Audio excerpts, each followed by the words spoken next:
La directora peruana Claudia Llosa Bueno es licenciada en Dirección de Cine en la Facultad de Comunicación de la Universidad de Lima, premiada con el Coral al mejor guión inédito del Festival del Nuevo Cine Latinoamericano de La Habana, Cuba.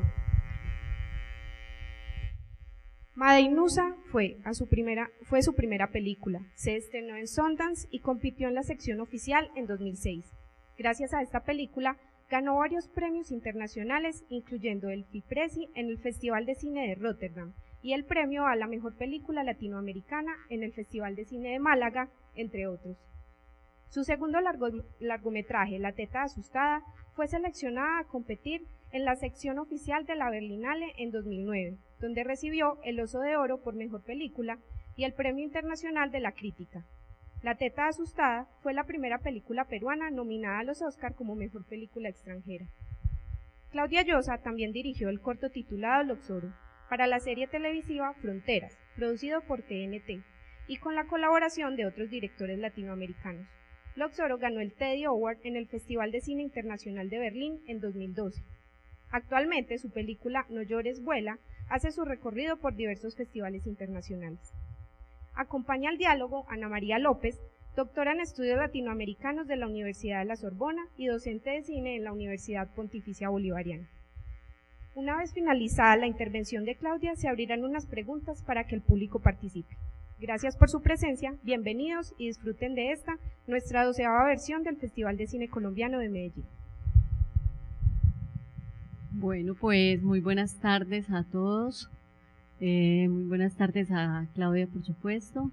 Gracias por acompañarnos esta tarde en este diálogo.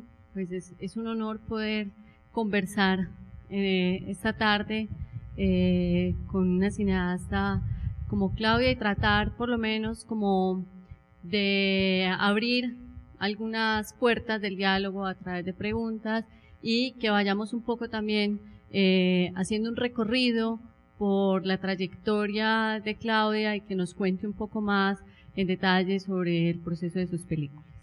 Bueno, Claudia, bienvenida. Muchas gracias a todos y muy contenta de estar aquí.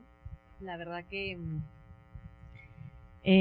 para mí es una oportunidad venir a Colombia, primera vez que estoy aquí, estoy muy contenta y más aún estar en Medellín. Me ha encantado la ciudad y esta universidad está muy, muy bonita, todo me parece muy bonito, o sea que tienen mucha suerte. Y bueno, acá a darles lo que pueda, lo que necesiten. Un poco el compromiso mío es tratar de ser lo más clara y lo más generosa posible en todo lo que viví, en todo lo que sé, en todo lo que puedo ayudarles para que cada uno desde su lugar y su proceso pues de repente encuentre alguna salida más o alguna fórmula o algo que les pueda hacer eco o sea que siéntanse muy en confianza. Bueno, Claudia, tú te formaste como cineasta y en 1998 terminaste tus estudios. ¿Y cómo fue la experiencia de esa primera película? ¿Cómo llegaste a esa historia, a ese mundo, cierto? Porque es un mundo también lo que hay en Madeinusa. Y cuéntanos un poco cómo fue esa primera aproximación, cómo surge esta película. Bueno, yo no hice cine, o sea, yo estudié Ciencias de la Información, que es Ciencias de la Comunicación en Perú. En Perú en ese momento cuando yo estaba estudiando se hacía una película al año, en la cual no se podía ni practicar porque era como ya, o sea, prácticamente era más fácil ser astronauta, había más astronautas peruanos que cineastas. Y bueno, pues yo me metí a la publicidad. Ha sido posterior a La teta asustada que me llama a la universidad y me dice, oiga, pues venga a recibir su licenciatura en cine, ¿no? Pero en realidad yo no estudié cine, cosa que es la cosa del Google, que es más un poco delicada. Entonces para mí el primer proceso, o sea, el proceso de escribir el guión vino a que pronto en un momento dado yo quise estudiar cine. Siempre había tenido el cine como una cosa casi como, bueno, mira, como un año sabático casi. Me permití un poco, había trabajado mucho en publicidad, como copy, como creativa. Y dije, pues yo no sé, no me veo así, ¿no? Y decidí irme un año a Madrid a estudiar guión de cine. pero no había estudiado cine, o sea, era la primera vez en que realmente había un compromiso real con, ¿no? Con posiblemente explorarme desde ese lado, ¿no? Y ahí, en ese año, había, ¿no? Los estudios y acababas con un máster de guión, o sea, con un guión. Y yo empecé a escribir Madinuce ahí. Y creo que fue un poco ya en la distancia desligada, ¿no? a mi país, en la capacidad de reinventarte, pues, ¿no? Siempre te habla cuando sale uno de fuera, ¿no? Cuando se distancia, tienes como una capacidad casi de liberarte de muchas cosas y replantearlas.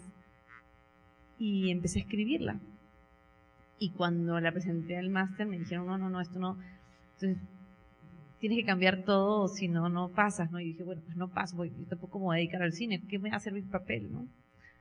Entonces... No pasaste. No pasé. Pasaste. No cambiaste el guión. No cambié el guión porque a mí me gustaba cómo estaba y no me gustaba lo que me decían en la universidad. Era un pequeño máster. Pero el caso, viene todo esto porque creo que son cosas que interesan, ¿no? A la gente que vive, pues, procesos. Y yo no sentía ni tenía la intención de llevar esa película a cabo, menos dirigirla. Pero en un momento dado, pues digo, bueno, vale, la voy a llevar a que alguien la lea, ¿no? Más allá de mi mamá. Y más allá del profesor que me acaba de jalar. Entonces la mandó al Festival de La Habana y ahí ganó. Y ahí fue el cambio rotundo en mi carrera. O sea, el Festival de La Habana, un festival de cine latinoamericano, me dio a mí la posibilidad de dedicarme a eso que tanto me gusta, ¿no? Me dio un regalo enorme. Entonces, cuando gana el Festival de La Habana, yo me entero posteriori de que pues la película tenía la opción de ser filmada, no solo de ser filmada, sino que tenía un premio de Canal Plus de como $150,000 en ese entonces para empezar a levantar el proyecto. Y yo me caí para atrás, ¿no? Porque no tenía idea de que eso estaba en el premio, ¿no? O sea, no había leído ni la base, con decir. Solamente quería que empezara, ¿no? A bucear en esto, ¿no? Y así empezó, de esa cosa casi como muy intuitiva. Tendría ahí 24 años y voy y empiezo a tocar puertas a los productores en España, porque yo en ese entonces pues vivía en España, ¿no? Haciendo este máster, había terminado este máster y me había vuelto a la agencia de publicidad. Entonces me mantenía en la agencia de publicidad y escribiendo chistes latinos para móviles. En ese momento, ¿se acuerdan los móviles que habían visto como chistes? Era, oye, compadre, no sé qué, ¿no? Esa época yo hacía esos chistes, muchos. Entonces, sí que tocaba un chiste para Colombia, pues me veía la película colombiana y trataba de... Entonces, así me dedicaba un poco a eso. Y empiezo a tocar puertas y llego a José María Morales, mi productor y uno de los, para mí, embajadores del cine latinoamericano dentro de su españolidad más importantes que ha habido. Es el productor, pues, de películas como La Ciénaga, ha hecho, bueno, casi todo Ripstein, ha trabajado muchísimo en Argentina, Bombón el Perro, ha producido mucho. Entonces yo, claro, como cineasta, como latina, peruana, quería pues que alguien me produzca, y nadie quería producir en Perú. Todo el mundo me decía, no, Perú no. Y yo, bueno, pero no, Perú era algo que solo había producido Tornasol, en ese momento, coproducido en España. Pero José María Morales lee el guión y me dice, mira, yo estaba buscando directora, yo no me sentía capaz de dirigirlo, nunca había dirigido en mi vida, nunca había estudiado cine, o sea, había escrito. No habías hecho ni un corto nada, previo a la película. Nada. Y José María me dice, vale, a mí me interesa, pero solo si tú la diriges. Imagínate ese Ángel de la Guardia. Yo dije, pero perdona, yo en mi vida, o sea, decía, pero usted me está tomando el pelo. Y me dijo, no, usted ha escrito esto, y si usted lo ha escrito es porque de alguna manera, ¿quién mejor que usted va a poder interpretarlo y llevarlo y sacarlo adelante? Me decía, dirigir es fácil, escribir es más difícil. Me decía. Y yo, claro, en ese momento regreso a mi país, empiezo a mirar, ¿no? A tal, y me encuentro con Lucho Llosa, que es pariente también, y que en ese momento le cuento un poco todo lo que me había pasado, y me dice, chapa este viaje, hermana, que si no, el tren ya no pasa más. Y bueno, pero era dirigirla, pero antes había una cantidad de cosas que... Claro, eso era decidir dirigirla. Decidir. Ya, pero para mí fue todo un... Y luego, pues, encuentra productor en Perú. Y yo me senté con todos los productores en ese momento y me parecía como que no. Y también me puse a producirla. Entonces monté una productora. A los 24 años estaba montando una productora, dirigiendo una película, y cosa que no había hecho en mi vida, pero el guión era mío, ¿no? Y me sentía como conocía muy bien la historia. Y me decidí ir a Perú y me quedé un año, lo que le dije a José María, le dije, vale, pero necesito tiempo, necesito prepararme bien. Entonces me preparé muy bien, tomé mucho tiempo de preproducción. ¿Cómo fue esa preparación, Claudia? ¿Cómo fue el trabajo también, digamos, de encontrar a los actores, de encontrar las locaciones? Bueno, yo ya eso venía haciéndolo antes. Sí. Porque yo ya antes, cuando sale lo de La Habana, inmediatamente me voy a Perú y me voy a viajar en Semana Santa. Esta película retrata un pueblo en la Semana Santa, un pueblo inventado que se llama Mayaicuna. Mayaicuna significa en quechua donde no deberías entrar, ¿no? O sea que ya le está avisando a un limeño que aparece al pueblo en plena Semana Santa. Y lo que ocurre es que en ese pueblo existe esta tradición de que a partir del Viernes Santo hasta el Domingo de Resurrección creen que Dios está muerto y por lo tanto no les ve y por lo tanto no hay pecados. Entonces, esos 3 días hay como una especie de pseudo liberación. Y ahí transcurre la historia en esos 3 días, ¿no? Y hay un relojero que va pasando las horas y te va explicando un poco en qué momento estás del tiempo santo. Entonces yo me fui a Ayacucho, que era una de las zonas que a mí me habían inspirado más en búsqueda casi como una especie de celebración, ¿no? Mira, había ganado este premio de inspiración, de volver a mirar un poco aquellos lugares que me habían inspirado cuando yo vivía en Perú, ¿no? Que había viajado desde niña. Y en una de esas, en el pueblo, teníamos que llegar a este pueblo a las 3 de la tarde porque hay unos cristos articulados en el Perú que, no sé si acá hay, pero que a las 3 de la tarde mueren, ¿no? O sea, hay como, están todos articulados y literalmente hacen el acto de morir a las 3 de la tarde en punto. Entonces, lo bello es ir a ver al Cristo morir, ¿no? Claro. Entonces, esa escena está también en la película. Ah, sí, aquí también lo hacen. No, en la película. Ah, sí, está, entonces eso está en la película también. Sí. Y está en esos pueblecitos. Y yo quería ver a un Cristo morir, que era el Cristo más lindo. Y estábamos llegando tarde y de pronto voy corriendo por la plaza y me topo con una niñita que estaba vendiendo puca picante justo en las puertas de la iglesia y casi que no pude ver al Cristo morir porque me quedé prendada con esta niña que para mí era Madinusa y era Magali Solier, que estaba vendiendo a los 16, 17 años ella estaba así concentrada, perdida en su mundo, esperando pues que venga un cliente, ¿no? Y yo me quedo observando, empiezo a tomar fotos de lejos, no sé qué, hasta que de pronto me la acerco y le digo, oye, ni siquiera me miraba a los ojos así, con la justa el ayacuchano es bien celoso, es bien tímido en un inicio, pero bien aguerrido, es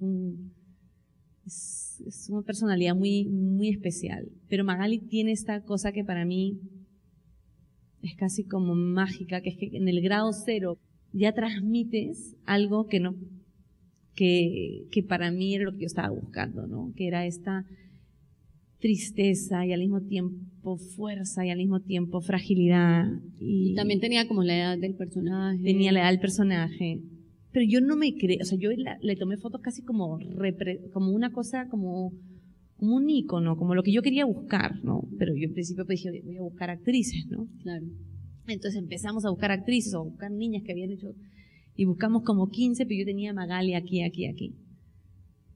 Entonces tardé un año en casting y no había una niñita que para mí tuviera la fuerza que tenía Magali. Entonces me fui a Ayacucho de nuevo, la busqué y le hice un casting. Entonces eso ha sido paralelo a lo de la... Entonces yo ya inconscientemente estaba dirigiendo, estaba en busca de dirigir, pero no lo había tomado casi como, no lo había concientizado, no lo había asumido, ¿no? Quería casi como que darle toda la tarea hecha al director. Era un poco como la guionista chancona, como le dicen, empollona, ¿cómo se dice acá? La guionista intensa, que quería hacerlo todo. Que ya quería hacerlo todo al director hecho, ¿no? Sí. Que no. Porque tú seguías con la idea de que... Yo venía con la idea de que, yo venía con la idea de que, claro, pues uno tiene que empezar haciendo lo que uno más o menos, pues, tiene algo de experiencia, o sea, no sentía, creía que la dirección era, no sé, algo muy difícil, ¿no? Lo es. Pero me empecé a preparar casi como, hice todos los cursos que pude, hice todos los talleres que pude, hice todo lo que, mientras que iba preparando, iba buscando el guión, o sea, me tardé. ¿Cuánto tiempo pasó desde que encuentras al productor, desde que vuelves y sientes que ya estás como... Nos tomamos como un año en todo el proceso, o sea, me tomé como un año en buscar el pueblo, porque luego quería buscar el pueblo, Fue muy intenso, fue muy fuerte. Yo creo que para mí fue un cambio incluso de personalidad, casi como que muté en otra persona, ¿sabes? O sea, fue un proceso muy, muy hermoso y al mismo tiempo que te pide tanto de ti, que te exiges tanto de ti, que casi como que sale otra cosa, ¿no? Pero no te das cuenta, es una suma, es una escalada, ¿no? Es un proceso muy... Y yo sabía que no voy a poder dirigir a nivel visual casi como lo que yo quería ver o lo que me gustaba ver, pero bueno, es como querer bailar samba, pues si no sabes nunca bailar samba, pues yo no voy a ponerme a bailar samba.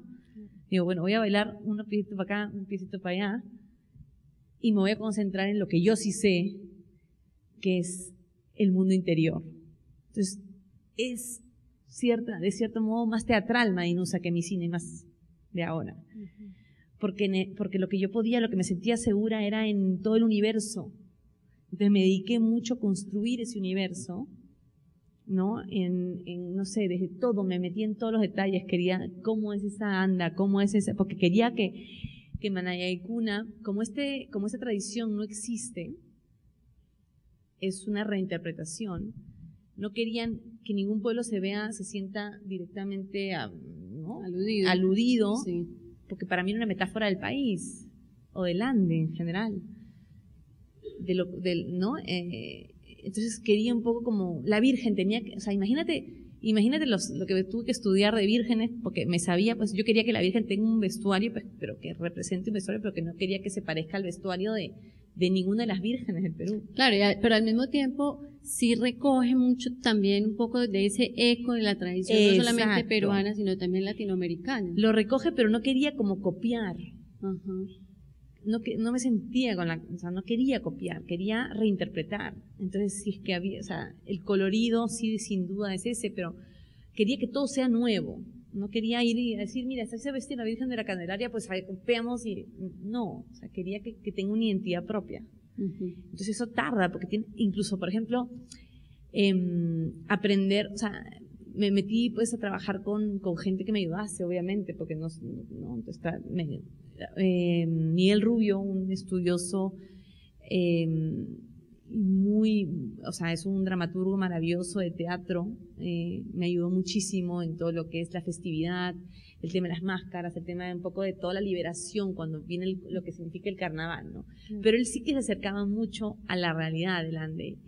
Él, cuando me senté la primera vez con él, me dijo, me estás pidiendo que tire mis evangelios al piso, porque lo que precisamente pasaba en el Perú en ese momento es que se cuidaba mucho el Ande, se le tenía como un respeto casi, como tanto cuidado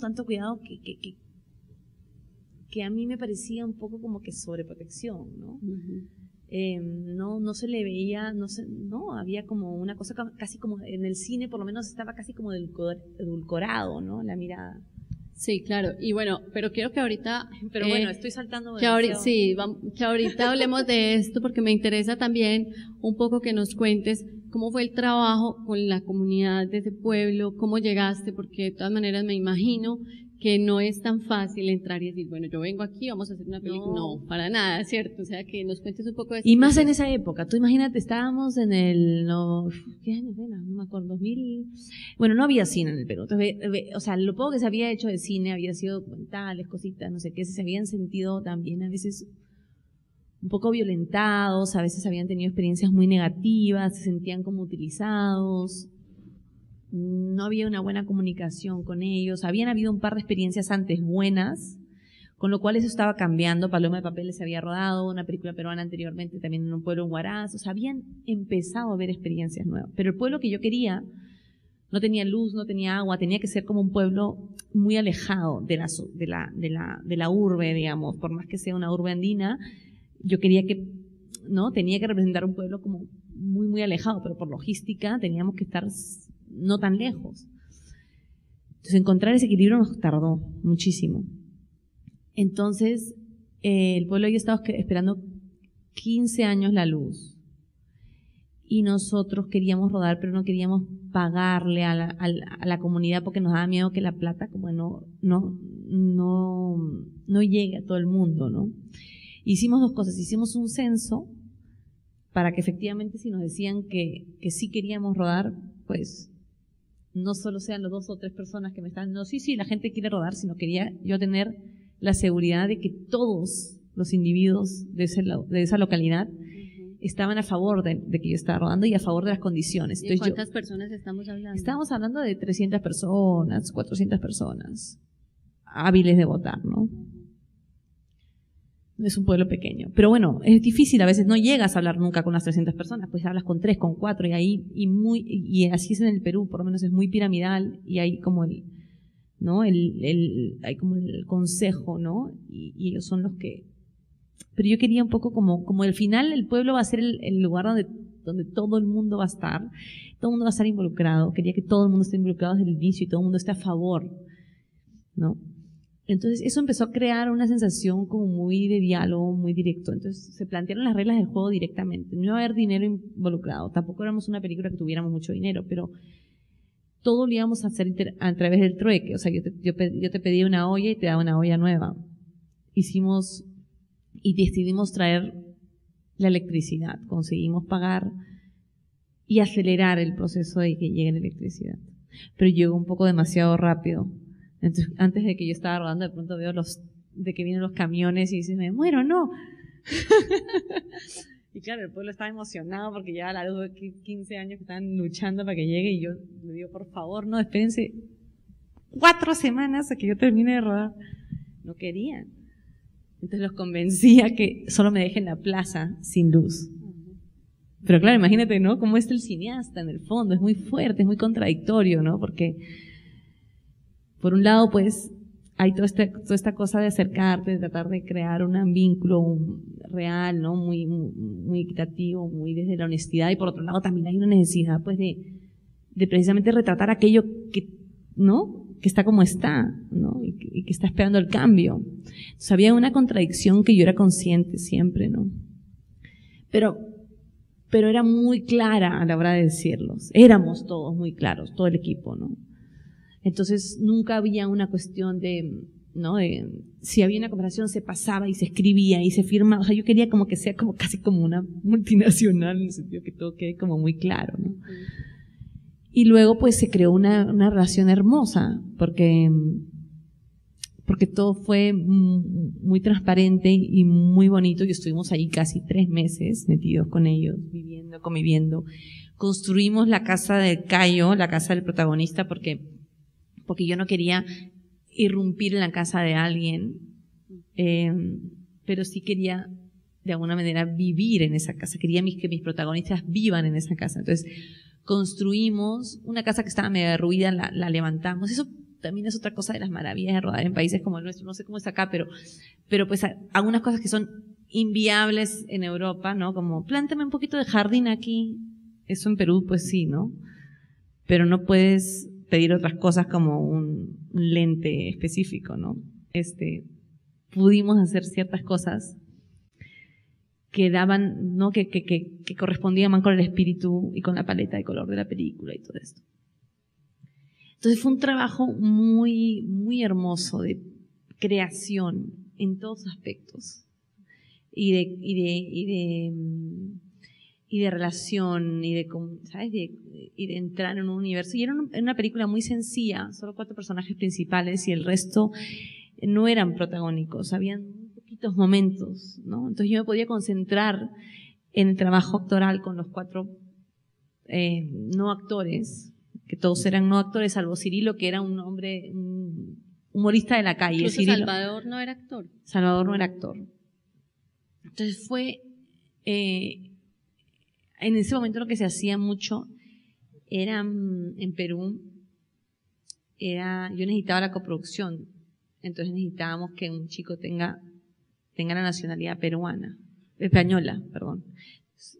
Conseguimos, son estas cosas que tienes que hacer, ¿no? Conseguir a una persona que tenga, ¿no?, lo que tú necesitas para el personaje, pero al mismo tiempo, pues, un papel que diga que es español, ¿no? Son todas estas cosas, todos estos engranajes que hacen que sea muy, muy fuerte el proceso, muy intenso, además de cada espera, porque la financiación de una película así, como ya todos muchos sabrán, en el Perú no tenemos la suerte de ustedes, espero que la tengamos pronto. No tenemos este apoyo tan fuerte de fondo, ¿no? No tenemos un fondo. Entonces, una película, en mi época, una película podía recibir un apoyo de $100,000. Entonces, claro, $100,000 por una película es un 10%, ¿no? O sea, 10, 15, 20, dependiendo. Obviamente hay películas que se han hecho con solo eso, ¿no?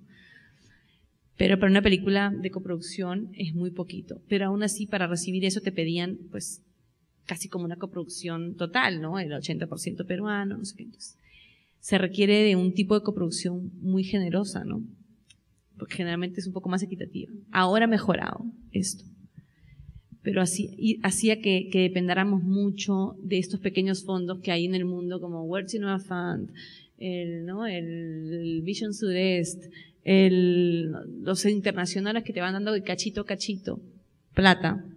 Entonces tú vas esperando ganar todo, pues, ¿no? Pero es imposible, pues no puedes ganar todos los fondos que hay, ¿no? Claudia, me gustaría saber, entonces, después de que terminaste la película, volviste a esta comunidad, ellos Sí. la vieron, ¿cómo recibieron esta historia? He vuelto varias veces, bueno, 2 o 3, tampoco tantas, pero ellos se quedaron con todo, ¿no? Con toda la tradición. No hacen el tiempo santo, pero hacen todo el proceso. Se quedaron con el anda, se quedaron con el Cristo, se quedaron con todo. Entonces, casi como que siguen viva Madinusa de alguna manera en este pueblo. Canrey Chico se llama. Y hay un hermoso recuerdo. Y nosotros lo primero que hicimos fue, cuando estrenamos en Perú, yo quise estrenar el estreno, no mundial, porque el estreno mundial sí es un festival, pero el estreno en Perú lo quise hacer ahí. Entonces conseguí que una empresa nos pague una pantalla gigante. Llevamos palomitas, una canchita, y pusimos la película y vinieron 500 personas, porque ya después de pueblos aledaños, y se hizo el estreno. Y quise incluso invitar a la prensa para porque yo quería un poco esta cosa de ¿quién juzga primero una película, no? El que esté lejos, el que está cerca. Quería vencer un poco estas cosas, ¿no? Que se crean, que al final da igual quién juzga la película, da igual, porque si te conmueve, nadie te está preguntando de dónde eres, ¿no? Pero sí que tenía el compromiso que lo mantuve en La Teta Asustada con Manchay. El primer estreno de la película se hizo en la zona, con la gente, gratuito, ¿no? Y ellos eran los primeros que decían, ¡ay, los aretes! No sé si se acuerdan, pero hay un momento en Madinusa que estaba con los aretes de la madre, ¿no? Y todos estaban preocupadísimos con los aretes, y entendieron la película y la disfrutaron, y se sintieron ahí protagonistas, y fue muy bonito como cierre, ¿no? Más allá de yo haber vuelto a nivel personal para visitar y tal. Hablemos un poquito de la historia y esto que decías ahora, que para ti es como una metáfora del país, pero que ciertamente es un mundo que tiene como diversas miradas, ¿cierto? Incluso que pueden ser opuestas, una mirada así como un poco idealizada o tal vez no tanto, pero digamos que siempre genera mucha controversia. Sí. Un poco me gustaría que habláramos de esta historia y de cómo se recibe esta historia en tu país, cómo se recibe, digamos, un poco esta tensión que se pone en evidencia entre el mundo andino, ¿cierto? Y bueno, el que llega, el que bueno, también ese personaje que es un poco inquietante porque está ahí justo en ese momento de la tradición. ¿Cómo se interpretó todo esto allí? Fue una película muy polémica. terriblemente polémica. Mucho más, o sea, no te puedes imaginar lo fuerte que fue. Eso es una publicidad indirecta de la película. La película en ese momento no había tanta piratería y la película tuvo muy buen nivel de admisiones, ¿no? Como le llaman. Pero prácticamente por morbo, porque la gente quería saber por qué tanta polémica, ¿no? La película sí que retrata de alguna manera, es una nueva mirada al Ande, ¿no? Es una nueva mirada a la mujer andina. Y mueve mucho, ¿no? O sea, de alguna manera, o sea, el simple hecho de tocar, o sea, de hablar del pueblo andino o sea, con una mirada casi hablando de sus luces y sus sombras, sin querer, casi como, no sé, como mantener como una cierta distancia o un cierto paternalismo. Empieza la película casi como estas postales, porque es muy postalesca al comienzo, ¿no? Como para recordar cómo nos gusta ver el Ande, ¿no? Y luego se va oscureciendo. Entonces yo siempre hablaba con el director de foto que yo quería que la película empiece como un postal y vayas llegando como una especie de olla estas de barro, de comida muy colorista, que seguro ustedes también tienen. Pero de pronto vas comiendo y te vas quedando con el hollín, ¿no? Con lo que llamamos nosotros la parte más rica para mí, que es como lo que queda pegasteado. El pegote. Pues, el pegote, ¿no? De la olla, sí. Yo quería llegar al pegote y que la película visualmente al final sea como un pegote, ¿no? Y hablábamos de eso. Así era nuestra paleta. En una olla, y comíamos el pegote y decíamos, mira esto, qué guay, ¿no? Y también es como ir quitando sí, y ver y quitar un poco queda. El colorido, esta cosa, ¿no? Fantástica, sí. que nos encanta, y llegar también a algo muy rico, pero distinto, ¿no? Entonces, creo que yo tuve que distanciarme, decirte que yo con tanta polémica, porque levantó gritos al cielo. Y yo, gracias a Dios, viví en España, había vuelto a España, y yo dije, no, yo no me voy a meter en esto, tío. Yo no me voy a meter en esto, no puedo. Le cayó más a mi familia, a todo el mundo, estaban todos ahí en el medio, pero yo no, yo dije, me voy a poner a escribir. Y me distancié. Tanto así que no tengo ni resentimientos, porque hay gente que luego la ha amado la película, con el tiempo. Aquellos que más les molesta, a veces la mencionan como el cambio del cine, ¿no? Y como la que más les gusta, ¿no? Del cine reciente, ¿no? Y en ese momento les molestó. Entonces yo me alegro haberme distanciado. Entonces, creo que el trabajo llega un momento en que tienes que dejar la película y dejar que todo lo que venga con ella, tanto lo bueno como lo malo, sea parte de lo que precisamente es el arte, ¿no? El arte no puede gustar a todo el mundo, no puede, y ya llamar arte la película ya es para mí un esfuerzo, ya lo digo como una intención de querer hacer arte, ¿no? Pero no puedes, ¿sabes qué? Tiene que doler, tiene que molestar en algún sentido, ¿no? No puede. Claro, abrir la polémica de todas maneras significa que está tocando unos puntos muy sensibles de la sociedad. Que no fue intencional, que simplemente no hay una intencionalidad de mira, te voy a crear una polémica ahí, no vino de ahí. Yo creo que eso se nota, ¿no? Yo creo que eso nunca ocurre realmente la polémica cuando se quiere crear polémica. Pero abrió una herida de alguna manera, no dicha, ¿no? Como muteada, como escondida, y tuvo su momento de salida. Entonces, cuando llega La Teta Asustada, yo estaba asustada porque dije la canción, o sea, me van a linchar. Claro. Pero gracias a Dios pasó por el Festival de Berlín y vino avalada, y de pronto fue otra cosa. Fue otra cosa. Claro. Fue un símbolo de que nos pueden entender, de que de pronto el quechua empieza a sonar en otros lados, de que de pronto, ¿no? Fue un replanteamiento de todo. Entonces de pronto la gente dijo, vamos a ver esta película, pues no con nuestros resentimientos, sino con el corazón, ¿no? Vamos a verla. Y tuvo otra mirada. Y bueno, para La Teta Asustada, digamos que ya tenías más experiencia, ya habías hecho esta primera, pues, que costó tanto también desde... Costó muchísimo la teta también, costó terriblemente. Todas me ha costado un montón. Esta también, la última me ha costado la piel y se la he dejado ahí al...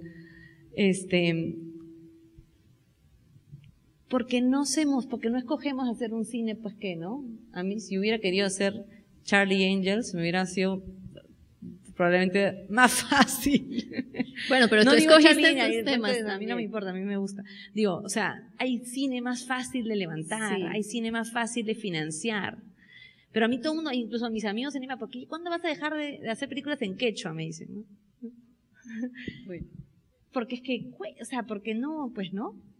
Y yo digo, bueno, pues de pronto, cuando me apetezca lo haré, cuando no, pero a mí me interesa hacerlo, porque me encanta el quechua, me encanta mucho más que el castellano.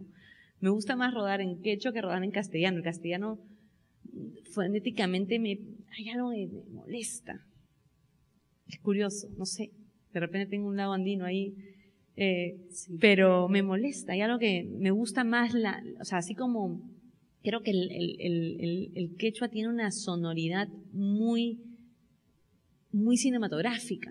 Bueno, y que eso en la teta asustada sí queda muy claro, porque Sí. digamos que la protagonista canta y hay toda Y hay una necesidad relación. de hablar de la lengua también, ¿no? Sí, y hay también como un asunto narrativo con el canto, ¿cierto? Porque Sí. la historia que la empieza contando la mamá, que la empieza contando, cantando en quechua, Sí. digamos, es también como un motor y es un eje de la historia que no es, digamos, el tema principal, pero sí. y que tiene también un poco una alusión a lo que fue una época muy dolorosa del Perú, un poco también de memoria, pero que se hace justamente a través de la voz de una mujer cantando en quechua. Sí, porque yo creo mucho en o sea, el análisis, por más que es indispensable para la evolución, pasa por un lugar, ¿no? Pero hay otro lugar donde también tenemos que pasar, ¿no? Para poder hacer un vuelco en algo, ¿no? Hay otro lugar que no tiene nada que ver con un proceso analítico, racional, que está mucho más oculto ¿no? a ser capaz de verbalizar o a ser capaz de explicarse, ¿no? Entonces, para mí pasaba eso en el Perú. Lo que había pasado, y me imagino que ustedes también lo tienen que haber vivido mucho, fue tan fuerte y se vio cosas tan terribles, tan denigrantes para el ser humano, que verbalizarlas no podía, es que había que vomitar casi No para era poder posible, hablar, no era ¿no? posible. ¿Cómo hablo, cómo digo algo que es tan fuerte? ¿Cómo lo verbalizo? Si no lloro, ¿sabes? Entonces el pueblo, la gente lo aprisionó, lo metió adentro. Digo, yo me lo trago, porque ¿qué pasa cuando algo duele? ¿Qué pasa con el trauma? Porque es que eso es algo que o sea, en todos los estratos, en todos los niveles, ¿no? Lo que duele, lo primero que uno quiere es, ¿no? Desaparecerlo. Se reprime, y ¿no? para desaparecerlo, pues lo metes dentro, ¿no? Lo reprimes. Entonces se creó una suerte de mutismo y de mucho silencio, pero que, ¿no? Salía, ¿no? Por algún lado tenía que emerger, ¿no? Entonces esa idea de cómo me olvido de todo esto, cómo continúo hacia adelante y me olvido y no quiero saber nada, pero por otro lado no puedo porque pierdo esta parte de mí y cómo continúo cargando la mochila del pasado, si lo tengo que contar y contar, ¿sabes? Hay como una suerte de difícil equilibrio cuando uno tiene que pasar la página de un proceso tan doloroso como puede ser una guerra interna. Entonces, para mí el canto funcionó como una suerte de modo de poder decir aquello que no se te ocurría, que tenía que quedar plasmado, tenía que quedar explicado, pero no podías decirlo de otra manera, ¿no? Como que lo suaviza, como que lo entrega de otra manera al mundo, ¿no? toda esta idea, por ejemplo, del muertito de que ella, ¿no?, guarda a la madre. En el Ande lo que ocurría muy al inicio de los 70s, cuando habían víctimas, esas víctimas no tenían papeles, no tenían manera de documentarse, con lo cual tú no tenías la manera de, cuando llegaban las autoridades, decir, oye, mi muertito, que el muertito pues se podían llegar las autoridades a 2 meses, el muertito ya no estaba o se lo habían llevado. No había cómo decir que se habían llevado a mi hijo, que se habían desaparecido a mi tío, no tenía yo cómo explicar. Entonces guardaban a los muertos y los modificaban para tener la prueba y después ya se encariñaban con ellos. Entonces, todo eso, toda esta investigación, ¿no? Toda esta, cuando ya te metes al tema, ya te empiezas a encontrarle, pues, necesitaba llevarlo a través de esta madre, ¿no? Entonces empecé a construir toda la película casi como una especie de,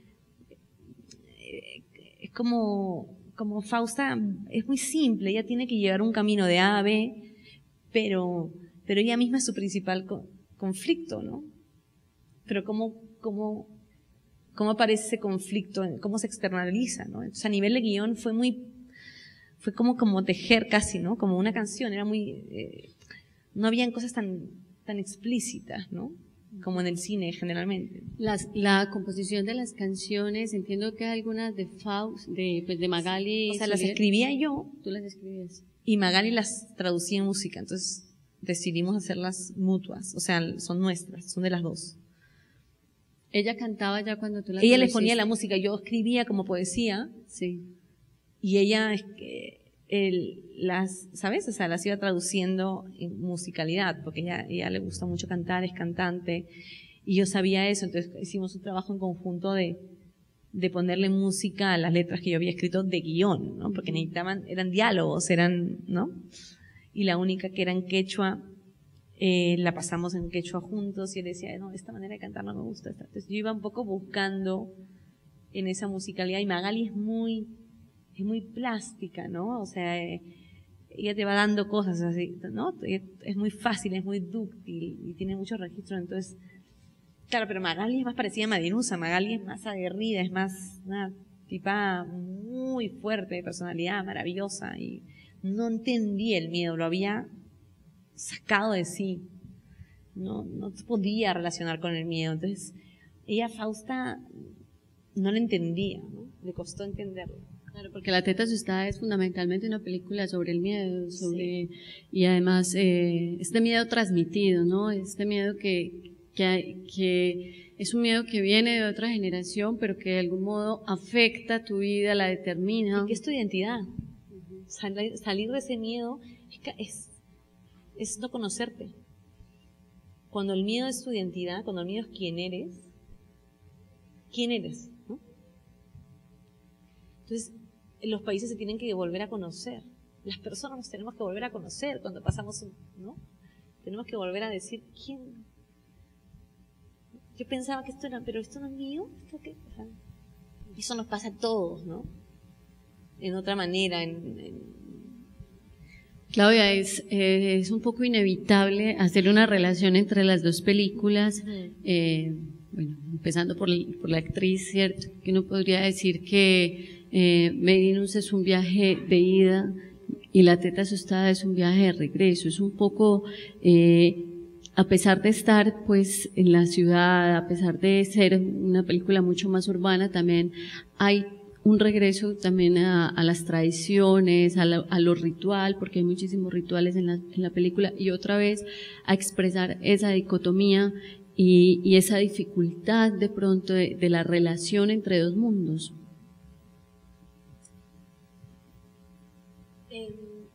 Sí, es que ciertamente hay dos mundos, ¿no? O sea, pero no solo en las grandes ciudades es evidente, ¿no? Cuando de pronto yo bajo, me quiero integrar a la modernidad, me quiero integrar a la pulsión del futuro, ¿no? A lo que me pide la sociedad actual, ¿no? Pero yo traigo una serie de cosas. Entonces, ¿cómo anulo esa serie de cosas sin anularme a mí mismo? y cómo me integro sin perder mi esencia. Sin traicionarse. Y creo que eso nos pasa al cine latino, Uh-huh. en general. Nos pasa como personas cuando nos relacionamos con otras personas. Nos pasa siempre. Nos pasa con una película a otra, ¿no? O sea, cómo continúo siendo yo y me distancio de mi yo anterior. O sea, cómo aprendo a evolucionar, ¿no? Creo que es algo que está tan en nuestro día a día, pero se verbaliza muy bien, se hace explícito de una manera muy clara en la cuestión de la modernidad y la tradición, la espiritualidad y el mundo más racional, en lo verbal del mundo occidental y y algo menos verbal en el mundo andino, ¿no? Más intuitivo, entre el canto, la versión entre el canto y la palabra dicha, ¿no? Creo que siempre hay dualidades en el ser humano, ¿no? Estamos inmersos en nuestras propias dualidades. Pero el problema es cuando compiten, ¿no? Cuando se aniquila una por la otra, ¿no? Y yo creo que precisamente... Y la película no pretende solucionar eso, ¿no? Hace como un atisbo de posibilidad de casi como existe la posibilidad de un coito feliz, ¿no? Existe la posibilidad de poder curarnos, ¿no? De poder ¿no? Pero no lo dice, ¿no? Porque no hay tampoco una certeza. Y creo que es una película que está muy, muy vista también bajo los ojos de lo que le pasó a la película de por sí, ¿no? Es inevitable ya desprotegerlo, o sea, el hecho de que para el Perú haya sido un símbolo tan importante, especialmente Magali, que es un símbolo muy importante para mi país, ¿no? Representa una nueva mirada de una mujer andina, ¿no? Creativa, inteligente, seductora, dueña de sí, capaz de defenderse. Es un ejemplo, ¿no? Y entonces estamos en esos procesos. Yo en la última película precisamente me alejo para contar lo mismo, porque yo sí creo en la universidad ¿no? O sea, me gusta explorar los mismos temas, primero en el Ande, después en Lima, después más lejos, vámonos a otro lado y volvamos, ¿no? No, creo que el compromiso precisamente es no repetirnos a nosotros mismos, sino caer en nuestra propia trampa, ¿no? Bueno, claro, cuéntenos un poco de esa película que todavía no hemos tenido la posibilidad de ver, pero que ya se pueden leer algunas críticas, ver el tráiler, No llores, vuela, también sí. Creo que es otra cosa completamente distinta, reinventarse con otros actores, es otra experiencia. Sí, yo creo que es una película, o sea, y cuando la vean y aquellos que han visto, es una película muy tríptico, ¿no? O sea, es parte del mismo universo. Pero tiene otro tipo de instrumentos, ¿no? De juego con otro tipo de elementos. Sigue hablándose de una mujer que lucha, ¿no? Que intenta sobrevivir, que está en el estado de supervivencia, que no está en el estado está como en el primer chakra aún, ¿no? O sea, como muy lejos de la modernidad, todavía lejos de las instituciones, donde no encuentra soluciones en las instituciones. Y que ha de encontrarlas en otro lado, ¿no? ¿Qué es lo que le pasa a Fausta? ¿Qué es lo que le pasa a Marinusa, ¿no? ¿Qué es lo que pasa a tantas mujeres, ¿no? ¿Dónde encontramos? ¿Dónde buscamos cuando no nos dan la respuesta al otro, ¿no? Ahí es donde de pronto la creatividad se enciende, se abren otras vías, pero que no son necesariamente las que queremos escuchar, o las que están estructuradas, o las que están aceptadas. O las más racionales. O las más racionales. Y me interesa ese mecanismo en el ser humano, me interesa el mecanismo de cómo de alguna manera un pueblo como el andino utiliza sus cantos, sus mitos, ¿no? Esa pulsión más inconsciente para precisamente sanearse, ¿no? Y cómo se ha saneado. Me interesa esa pulsión del ser humano más de un recurso casi como muy creativo, muy propio, muy arcaico, muy atávico, ¿no? Y que destapa una serie de mecanismos que cargamos desde... Y yo creo que es el tríptico que le faltaba ¿no? Que no se identifique esta sensación con el hecho de, esto ocurre solamente porque es Perú y porque es el Andi, porque es playa. Salir de eso y romper esas barreras y hablar de la humanidad desde ese lugar me parecía sumamente interesante, ¿no? Más allá de que no es lo intelectual, ¿no? Lo que se valora a nivel intelectual, pero que para mí la humanidad sí lo valora, la gente sí lo busca. Entonces me interesaba un poco entender por qué buscamos eso, ¿sabes? ¿Qué nos jala, ¿no? ¿Con qué reemplazamos la religiosidad? ¿Con qué reemplazamos la falta de creer? Cuando nos quedamos sin algo de que creer, sin algo de que agarrarnos, ¿no? Y yo creo que la película lo explora, ¿no? Pues estaremos muy atentos para verla. Yo tenemos todavía algún tiempo, pero quisiera que si hay preguntas en el público, pues entonces abramos el diálogo para que ustedes también puedan conversar con Claudia.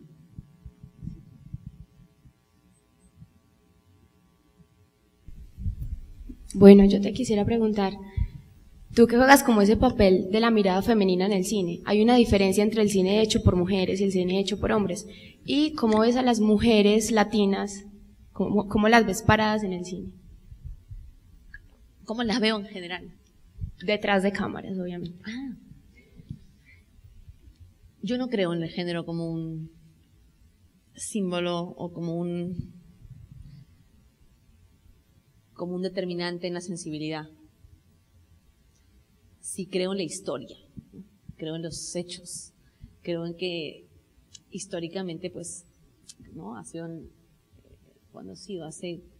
40 años que la mujer ha empezado ¿no? 50 años que recién está tomando un protagonista distinto, y eso está haciendo que recién esté ocupando un lugar distinto, encontrando su lugar, encontrando su camino, ¿no? Creo en las evidencias de que definitivamente hay, de momento, mientras se siga hablando de un cine de género, es porque estamos en problemas, ¿no? Los datos son clarísimos, o sea, en una universidad de cualquier país del mundo, de Barcelona, Francia, Perú, entran al cine a estudiar, 50% son varones, 50% son mujeres, o sea, vamos, hay un diferencial de 1, 2, 3% entre los grupos. Y cuando salen y egresan, es el 7% de mujeres que se quedan en el medio y el resto se ocupa por puestos en varones. Pero creo que es algo que no hay víctimas ni victimarios. O sea, creo que somos todos los que estamos dentro de y debemos ser conscientes y debemos echarle más esfuerzos para que eso se compense, ¿no? Pero la sensibilidad me da exactamente igual. A mí me da exactamente igual si trabajo con un hombre, con una chica, o sea, mientras que se conecte, mientras me conecte con esa persona, mientras que pueda hablar, mientras que pueda dialogar, mientras que estemos abiertos los dos a trabajar desde la honestidad y desde la generosidad. Y a mí personalmente nunca me ha pasado en ningún momento de mi carrera en que me haya sentido, pues esto porque soy mujer o que soy peruano, no, nunca. O sea, no lo veo así. Podría haber visto así algunas cosas, pero no lo veo así, no trato de verlo así. Creo en la mujer latina como gran motor, ¿no? Una pulsión muy fuerte, por lo menos en mi país, es el gran motor, ¿no? De la sociedad. Pero todavía hay y se juega mucho a eso, ¿no? La misma mujer juega mucho a un lugar no equitativo aún, 100%, ¿no? Pero creo que es tan terrorífico generalizar, da mucho miedo generalizar, ¿no? Entonces es mejor adherirnos a los hechos y decir, bueno, mira, estos son los hechos en mi caso, como yo digo, no creo en el género como una cosa más sensible que otro, creo en la mirada y en la empatía del creador, simplemente. Muy bien, otra pregunta. Sí, buenas tardes, Claudia. Quería hacer dos comentarios. Quería que nos contaras a todos un poco la experiencia del Loxoro, este cortometraje que hiciste sobre la mirada de trans, ¿no? De trans en Lima, es una mirada muy interesante. Y también, ¿cuál es la visión que tienes tú respecto a los cineastas peruanos? Yo soy peruano también. Ah, hola. Entonces, ¿cuál es la mirada que tienes tú respecto a la nueva generación de directores que están saliendo? Como tú dijiste hace un momento, ahora hay una nueva generación de cineastas que están haciendo cosas muy interesantes. Quisiera que me contaras un poco cuál es tu mirada respecto a los cineastas que están evolucionando, que están haciendo nuevas producciones. Gracias. Loxoro surgió como un pedido. Yo conocí a Juan José Campanella en la experiencia del Oscar. Nos hicimos patas, tal, y de pronto me llamó para este programa que estaban haciendo, pues, de el tema de las fronteras. Entonces, cada director latinoamericano enfrentaba el tema de las fronteras de una manera distinta. Y a mí el tema de las fronteras, de pronto yo dije, uy, yo es que ya lo he visto tanto. No quería la frontera, no la quería desde el lugar de geográfico, de lo físico, ¿no? Sino la frontera para mí más difícil traspasar es la del cuerpo, la de la mente, la del entendimiento con el otro. Y la de la comunicación, ¿no? Y yo cuando había estado haciendo La Teta Asustada, teníamos un grupo de chicas que, como Fausta tenía un primo en la historia, que es gay, y él venía, y el actor venía con todos sus amigos y hablaban en este idioma que se llama Loxoro, en el rodaje. Y yo me quedé prendada y decía, ¿qué están haciendo? Entonces se ponían y hablaban con esta especie de código, casi como infantil, cuando uno cambia la palabra y va poniéndole como una consonante distinta a cada bloque de palabras. Ellos lo hacen, pero de una manera muy sofisticada. Y se crea este idioma que ellos dicen Loxoro, que viene de loca, ¿no? Es loca en Loxoro. Y yo dije, yo algún día voy a hacer algo con esto, me parece fascinante. Entonces, cuando viene Juan José, le dije, ya lo tengo, es esto, me interesa el tema. Entonces, yo me meto un poco sin saber, y casi como que el propio rodaje se convirtió como una especie de la puntita del iceberg a descubrir el mundo del género trans, que me conmovió y me sigue conmoviendo hasta ahora de una manera muy fuerte. Considero que fue una experiencia fascinante para mí, fascinante. Más documentalista, porque yo no, así como en Madinusa y en La Teta Asustada yo había creado una realidad, en Loxoro la descubro. Solamente sabía, yo solamente investigué hasta el punto de tener como coordenadas, pero no tenía el tiempo, por los tiempos que se daban en el programa, no tenía el tiempo de explorar y de crear un guión. Entonces tenía que crear como coordenadas, y las coordenadas eran las siguientes. En el mundo del género trans en mi país, y realmente me estoy explayando demasiado en esto, pero bueno, me interesa mucho el tema porque creo que es muy interesante. Las familias, estos chicos son expulsados de sus casas, de sus entornos, por falta de entendimiento, obviamente, porque no consideran los padres la principal manera de control de un padre que quiere que su hijo siga el camino que él quiera, es obviamente, primero, ¿no? O sea, te trato de controlar, te trato de oprimir a través del dinero, a través de controlar, digamos, diciéndote, tienes que hacer esto, y si no te vas, ¿no? Te vas de la tribu, casi como en la época de destierro, ¿no? Y eso significa la muerte, ¿no? Para cualquier ser humano que te echen de tu núcleo, inconscientemente estás aceptando la muerte.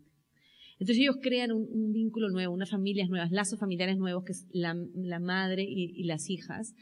La madre siendo una persona del género trans con mucho más experiencia. Estamos hablando de una mujer de 35 años, es una madre. 28 años ya puede ser una madre, son muy jóvenes, la esperanza de vida en el Perú en el género trans es muy corta aún.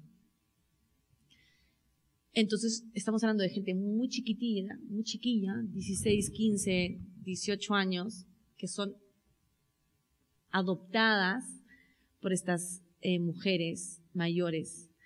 Entonces, ella, una mujer que no es madre, pero se hace madre, se hace cargo, y el vínculo a veces es más fuerte que el propio, el de la sangre,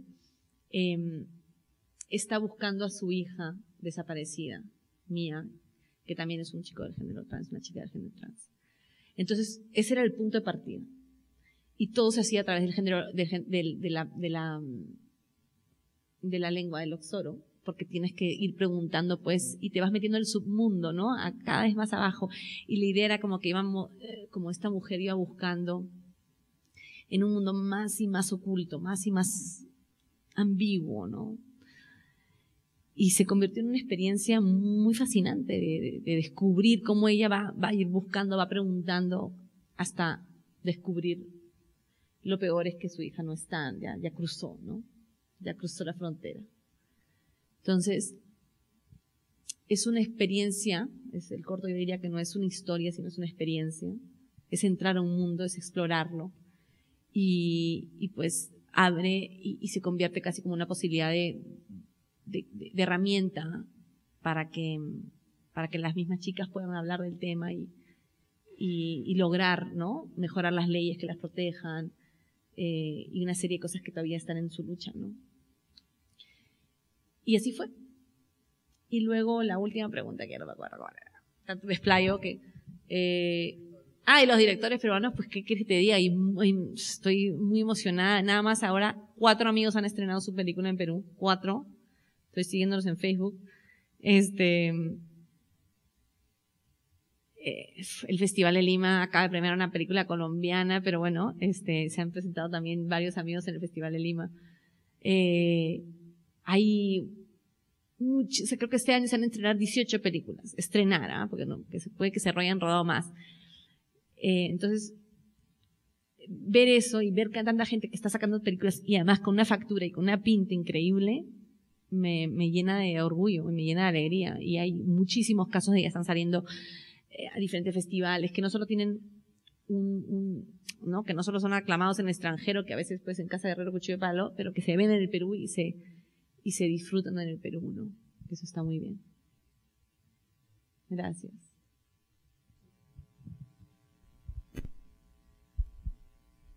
Hola Claudia, buenas tardes y pues, bienvenida y gracias por venir. Te tengo 2 preguntitas para te responder. Pues una es, como escritora, principalmente, ¿qué te parece fundamental para una historia, como para que sea bien recibida? Hablas mucho de tener algo que todo el mundo entienda y con lo que todo el mundo se pueda relacionar, como una creencia o algo en que creer o un valor fundamental como el amor o la muerte. Eso es algo pues, ¿qué te parece fundamental en una historia? Y la otra pregunta es, también como escritora, pues, ¿qué te parece más importante? ¿Formar los personajes a partir de la historia, dándole prevalencia y trascendencia a la historia? ¿O los personajes como tal, darle un enfoque personal al personaje y a partir del personaje moldear la historia? Yo es que soy muy del entorno, fíjate. Yo no digo que sea lo mejor, porque me cuesta mucho más llegar al personaje precisamente porque me baso en el entorno, pero es que el entorno para mí es casi como, cuenta tanto en el cine, es tan importante el entorno, el rostro llega, el personaje llega, pero es que uno no, para mí conocer al personaje de una manera tan clara al inicio me parece un poco falso. Yo creo que uno va conociendo a la gente poco a poco, ¿no? Entonces, ese tiempo de ir conociendo a los personajes lo necesito en el cine. Y yo lo necesito como tiempo de escritura también. Y en la vida. Necesito tiempo para conocer a una persona. Entonces, claro, pues, ya para encontrar el personaje me demoré tanto que no. Entonces ya me aburrí. Entonces ya no. En cambio, el entorno me atrapa. Y creo que siempre alguien se contagia de su entorno, ¿no? Llámalo entorno familiar, entorno visual, entorno emocional, atmósfera, lo que sea. Esa persona que está viva en ese entorno, ¿no? Y ya luego poco a poco la voy conociendo. Entonces hago eso, pero no sé si es bueno o malo. A veces liga, a veces no liga. Gracias. Gracias.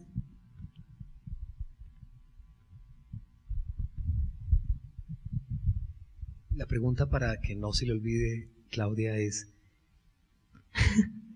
¿existe en el mundo el mercado del guión en el sentido de poder comprarlo en una librería, bajarlo por una aplicación? Ahora lo que te puede distraer, pero no se te va a olvidar la pregunta. Yo vengo de una pequeña ciudad, de una de las 17 ciudades que tiene Colombia, de 500.000 habitantes. Colombia es un país de regiones. Contrasta con países como Argentina o Perú, que tienen la gran metrópoli y el resto pues no es tan notable. Yo vengo de Ibagué, y en Ibagué, Tolima, encuentras tú guionistas en los buses, los llamamos acá busetas, los encuentras en las estaciones de servicio, en todas partes. Y también encuentras personas muy formadas, becarios de la Fundación Carolina, como eres tú. Y se preocupa uno que ese talento no llega al fondo que tú adviertes es una fortuna para nosotros con la ley del cine o el fomento del cine. Eso no permea tan lejos como uno quisiera como espectador. La pregunta va a: ¿y esos talentos que quedan ahí, los guiones quedan ahí escritos, han concursado, han sido premiados, pero ya quisiera uno verlos circular, que las personas los compraran? Porque hoy, yo sin ser literato ni posar de serlo, existe ese género de escritural que es el guión. Entonces la pregunta que se te pudo haber olvidado es: ¿existe el mercado de los guiones para comprarlos en la tienda, en la librería, en el mundo? Yo vengo de un mundo muy pequeño que es una ciudad de 500.000 habitantes y vine expresamente a escucharla. Es una preocupación que comparto 100%. ¿Cómo hacemos con tanto talento? ¿Cómo se forma? ¿Qué hay, no? Ustedes tienen muchos íconos en Colombia, ¿no? Grandes íconos de la cultura. Nosotros como peruanos no tenemos tantos. Y yo me he preguntado todos estos días que he estado acá en Colombia, ¿cómo, no? ¿Qué hace? ¿Cómo se logra? ¿Cómo salta, ¿no? Alguien a convertirse en un ícono para un país, ¿no? ¿Cómo sale ese talento? ¿Cómo logra encontrar un camino, ¿no? ¿Qué hay? ¿Qué necesita el ser humano para dar ese salto, ¿no? Porque yo no creo que venga del otro. Sí que hay muchos momentos en que la mano del otro va a ser... No hay nadie que salga sin una ayuda, eso está claro. Pero creo que es muy interno, ¿no? Y creo que es lo que tenemos que luchar, que nuestros jóvenes, que nuestros niños, que la gente que está creciendo tenga esa fuerza interna, ¿no? Está algo que sea capaz de, ¿no?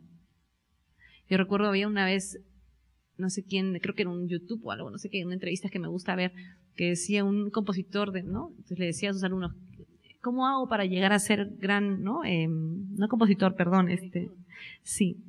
Bueno, ¿estás dispuesto a fracasar 1000 veces? ¿Estás dispuesto a estudiar tanto que, ¿no? Que te quemen los ojos? O sea, un poco como que lo ponía súper dramático el tema, ¿no? Pero da igual, el hecho es que hay algo en cada ser humano que es único en ese ser humano que hace que tenga la fuerza para salir adelante. Obviamente tenemos que darles ayuda y tenemos que generar un colchón para que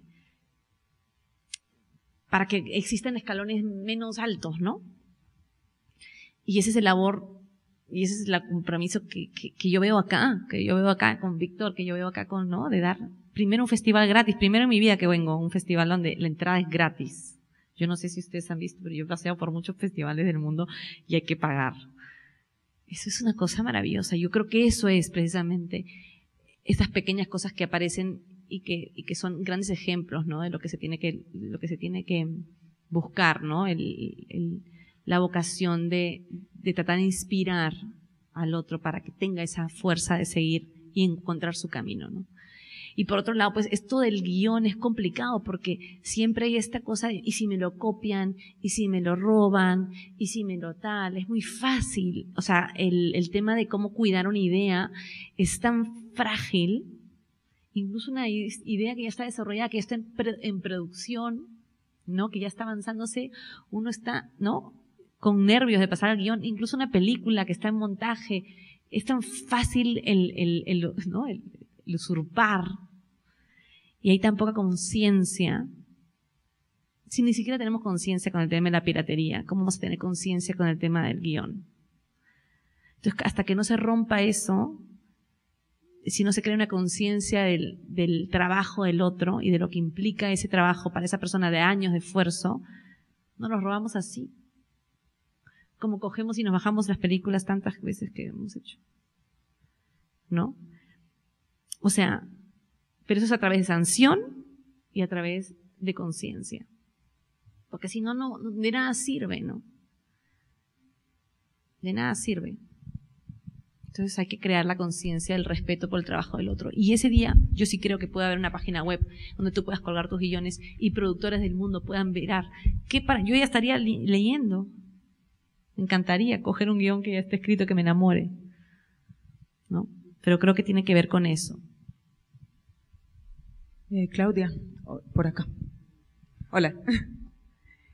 Yo quería saber qué te ha dado y qué te ha quitado en tu cine el hecho de no estar viviendo en Perú y de estar viviendo en España para contar historias, pues, de una tierra que dejaste hace rato.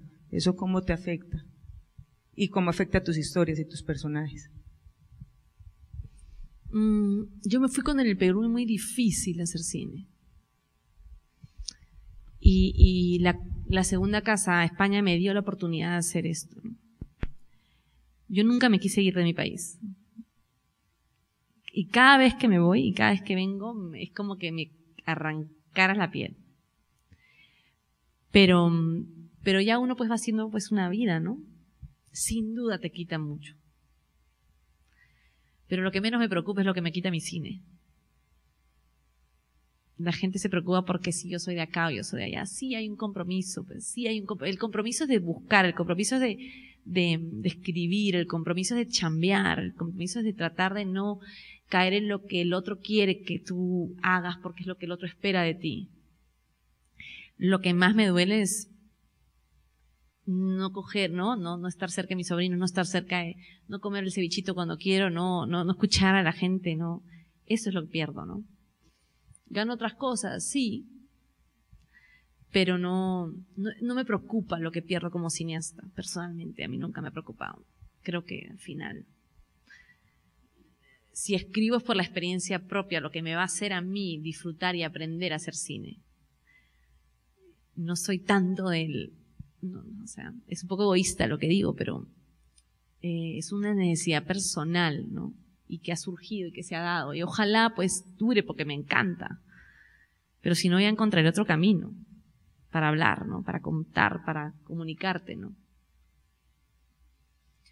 Pero trato de estar muy cerca. Y no porque el cine peruano me dé una identidad, o no porque el cine peruano me dé sino porque lo extraño, ¿no?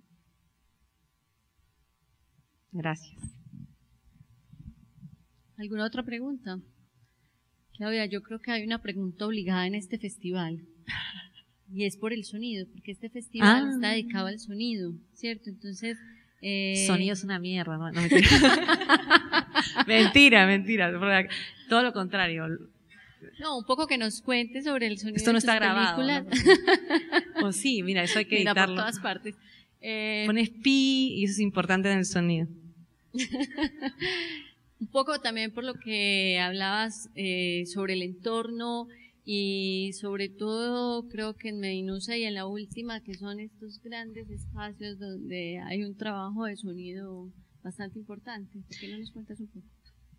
Ay, el sonido yo lo he ido descubriendo con los años, oye.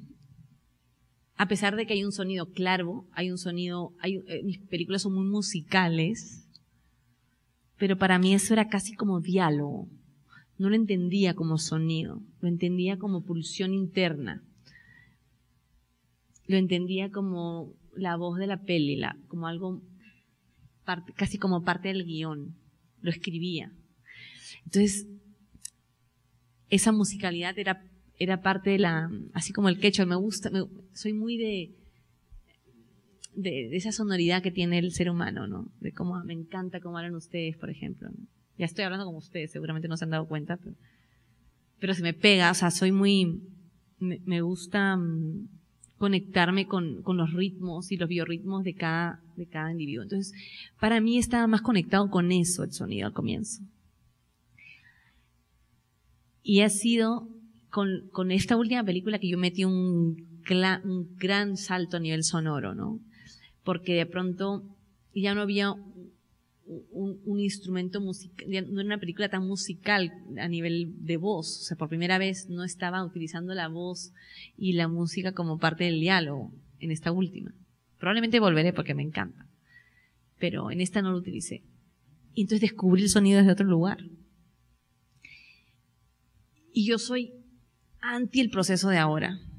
No me gusta nada, he descubierto que no me gusta nada cómo se hace.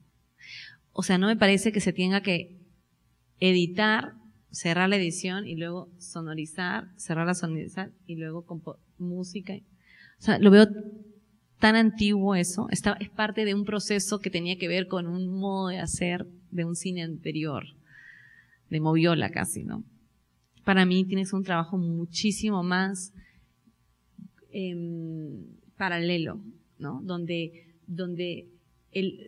porque el montador, el corte va a ser muchas veces sonoro, ¿no? Entonces de pronto pues no puedes dejar ese corte con otro tipo de sonoridad porque ya no funciona ese corte. O de pronto algo que no te daba el tiempo porque no tenía un universo y el corte lo querías hacer porque simplemente ya no contaba nada más. Precisamente viene el sonidista y te da un mundo ahí que te pide más. Entonces yo lo que he acordado conmigo misma es que las próximas películas las haré en paralelo. O sea, montar y sonorizar al mismo tiempo y componer al mismo tiempo. Va a ser un caos, pero va a ser maravilloso. Entonces, creo que eso permite al mundo del sonido tener un proceso menos acotado, más creativo, que pueda abrirle luces al proceso de edición y viceversa, ¿no? Y luego pues ya se puede hacer cuando ya estimas, cuando ya haces un primer corte, cuando ya está más o menos, ya se van trabajando, ¿no? Con mayor independencia. Pero necesito unificarlo más, ¿no? Y por supuesto pues soy de las que me gusta mucho el trabajo de campo, ¿no? Entonces le doy mucha importancia al sonido directo. Generalmente ruedo una semana más en sonido directo solamente. O sea, me quedo una semana con el sonidista. Y repito un poco los lugares. A veces no me dan una semana. Empieza con una semana, quedan 3 días. Pero da igual. Hago un poco esta cosa de la biblioteca sonora, ¿no? De la película. Pero siempre queda tan pequeña, ¿no? Y trabajo pues el sonido ya dependiendo de la historia, ¿no? Pero poco a poco le voy dando o sea, ahora por ejemplo me obsesiona mucho las respiraciones, ¿no? ¿En qué momento escucho la respiración? ¿En qué momento no? Y yo a eso no me fijaba, la respiración o sea, no, en las que pongo, ¿no? A nivel de edición. Ahora me obsesiono en la respiración de los personajes, porque creo que me acercan a ellos, ¿no? Y me gusta mucho un sonido tridimensional. Estamos tratando, por ejemplo, en la última película que hemos hecho, no sé si ustedes están metidos en el tema de sonido, pero siempre es muy lateral. O sea, tienes centro, izquierda, derecha, ¿no? Entonces, lo que hemos hecho, como la película es muy cercana y es casi 360 grados, o sea, no hay o sea, es una cámara libre, ¿no? No hay una cosa teatral. Entonces, hemos abierto el centro. O sea, lo hemos puesto el centro. Los diálogos generalmente siempre van al centro. En todas las películas clásicas, en todas las películas que vemos, generalmente están en el centro. Y lo que hemos hecho es lateralizar los diálogos. Entonces, de pronto, la película se abrió. Entonces, yo estoy aquí, pero no puedo, si yo estoy aquí y la cara me está ocupando toda la pantalla, pues no puedo tener los diálogos en el centro. tengo que abrirlos. Pero eso crea una serie, ¿no? Eso es, te mete de pronto. Entonces es una película que a nivel sonoro es intensa, pero te coloca ahí, y eso es una cosa que propuso la sonidista, mi amiga, la que es sonidista, y Fabiola, y el mezclador lo vieron y dijeron, bueno, es rarísimo, pero lo vamos a hacer. Y entonces de pronto cuando se mueve para allá, de pronto, ¿sabes? Es todo un tema de mezclas, y que es imperceptible, pero de pronto te da un mundo distinto. Entonces esas cosas pues estamos explorando, ¿no? Sí. Bueno, pues habrá que ver y escuchar. Exacto. La próxima película. No sé si vamos terminando acá en algunas otras preguntas entre el público, alguna inquietud que no se nos quede por ahí. Sí. Un micrófono, por favor.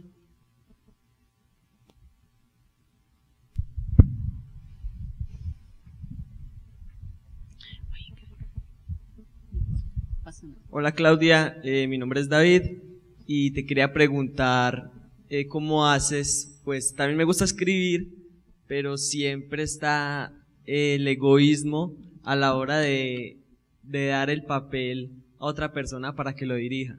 No sé si entonces has entregado el guión para que te lo dirija otra persona y ahora que ya estás metida más en el cuento de la dirección, si te parece más fácil o más difícil desprenderte de él. Va más que todo por el lado de que uno se lo imagina de una manera y le da cierto miedo de que no se transmita pues todo el significado que uno quería entregar.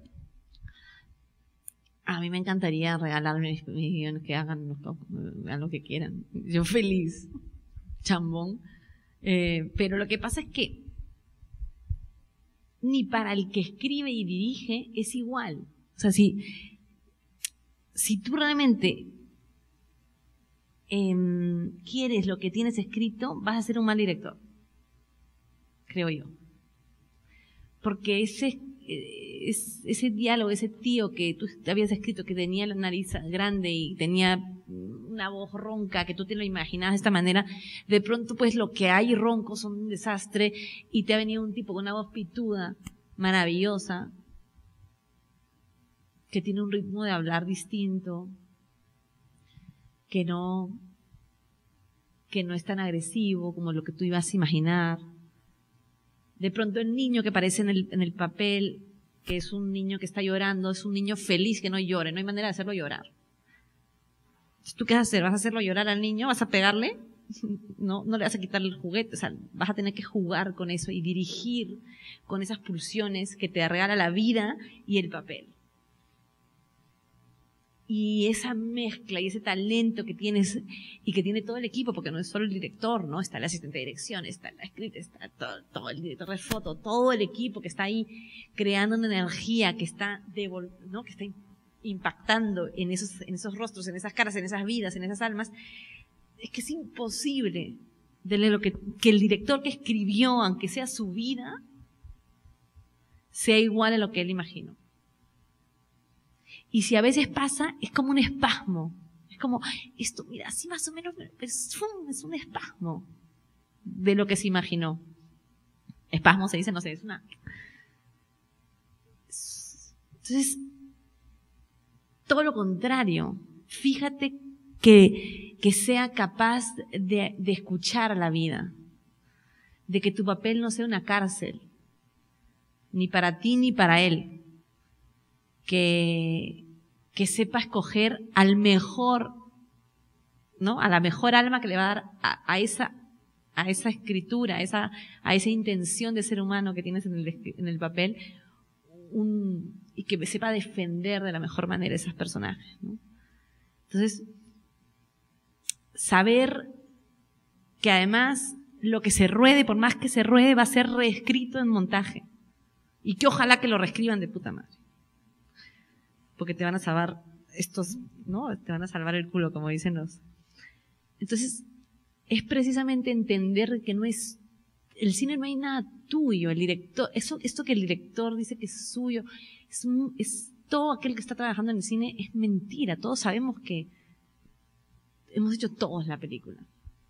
A mí me molesta cuando a veces alguien de mi equipo me dice tu película, y yo le digo, ¿qué? O sea, es que he hecho mal mi trabajo. Si alguien me dice tu película, es que yo he hecho mal mi trabajo. Porque si esa persona que está ahí no se siente que es su película, es porque yo he hecho mal mi trabajo. Entonces, para mí, al contrario, es aceptar que la vida es mucho más lista y mucho más generosa que uno, ¿no? Eso es lo que yo creo. O sea, que relájate. Bien. Hay una última pregunta de este lado.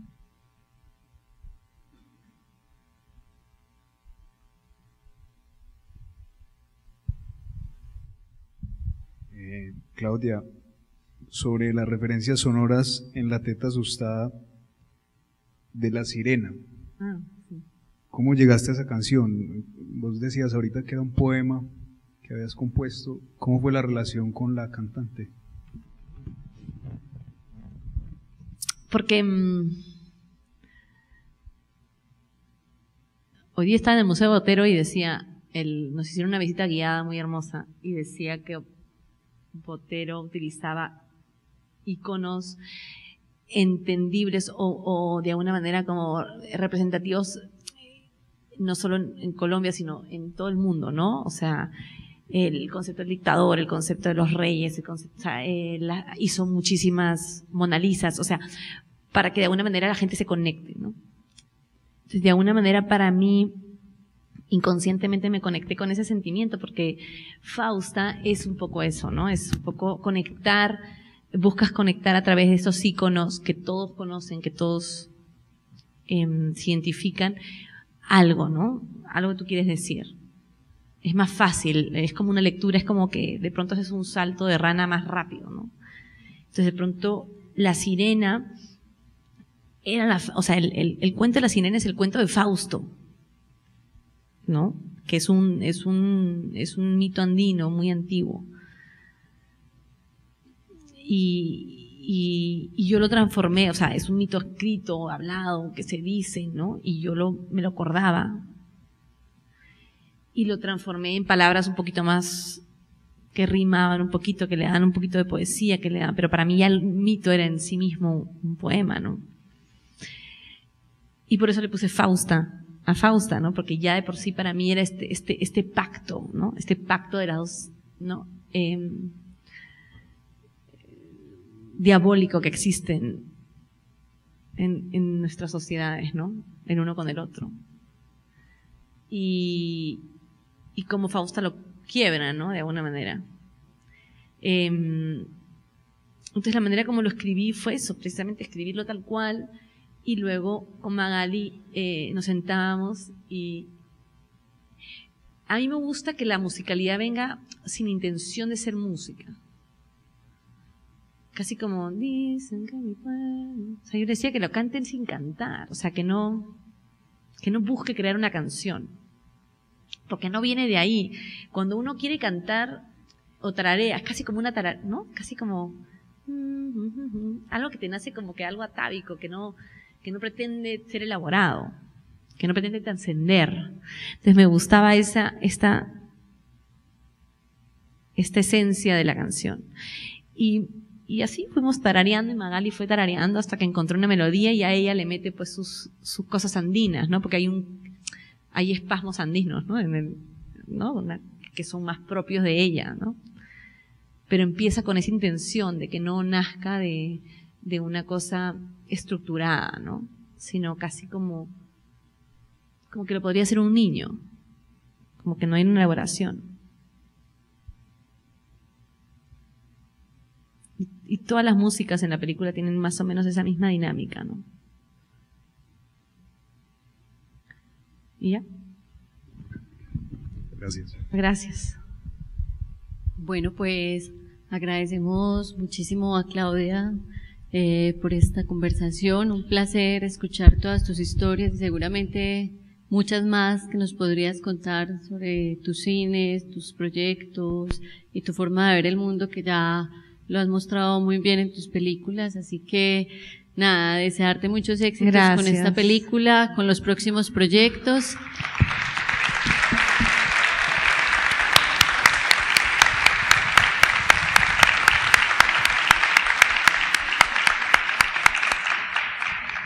Y gracias por venir al Festival de Cine Colombiano. Gracias por invitarme, hombre. Muchas gracias. A ustedes muchas gracias por acompañarnos y que disfruten mucho esta semana de festival. Muchas gracias a todos, me ha gustado mucho.